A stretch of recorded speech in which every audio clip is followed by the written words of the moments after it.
is. Non, c'était saluant. Moi, je pense à rien qui m'en allait, c'est tout. Et pourquoi vous êtes venu? C'est stupide les questions comme ça. Non, je ne sais pas ça qui est... Parce que les gens te demandent, fais ça parce que tu dois, et fais ça pour moi, pour qui, pour le film. Toutes ces choses-là, aussi gratuites, n'importe quoi. C'est la 5e fois de l'année que je suis en Europe, toujours pour 24 heures, pour 1 jour, en crevant, en 3-4 jours de voyage, seulement pour faire une télévision, pour, je sais pas, parce que ça c'est vu par 30 millions de personnes, parce que fais ça, je t'en prie. Tout ça, finalement, je pense que je suis une con, parce que j'ai dit oui. Avec le temps, ça vous paraît comme un rêve, une sorte de foire, de marché. C'est la fête du cinéma.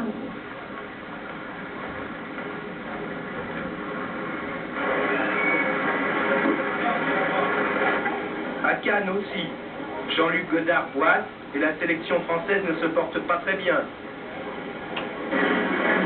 Sophia Loren a réussi un coup d'éclat. Elle est à Londres, en prison à Naples. De quoi faire pâlir de jalousie les quelques stars présentes à Cannes, reléguées en page intérieure des magazines. Après le ministre de rigueur, il devinez, la belle personne nue ou presque, est généralement de service à l'inauguration d'un festival. Sous le regard, en principe, impassible des CRS, mais la chair est faible quand la chair est belle.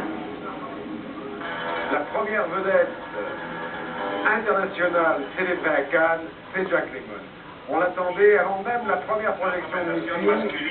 On donnait d'ailleurs le film gagnant dès le début du festival pour son sujet, bien sûr, pour Costa Gavras, pour Titi Spacek, et puis pour Lemmon, bien sûr.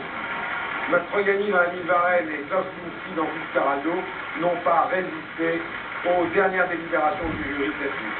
Voici Jack Lemmon recevant l'accolade de Giorgio Strehler, le président du jury.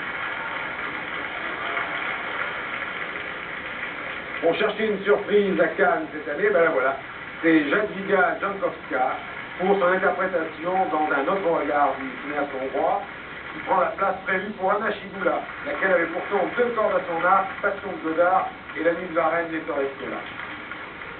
Monsieur Herzog, que certains donnaient Palme d'Or au début, se retrouve relégué à la place du prix de la mise en scène que lui a remis le comédien polonais Omiski.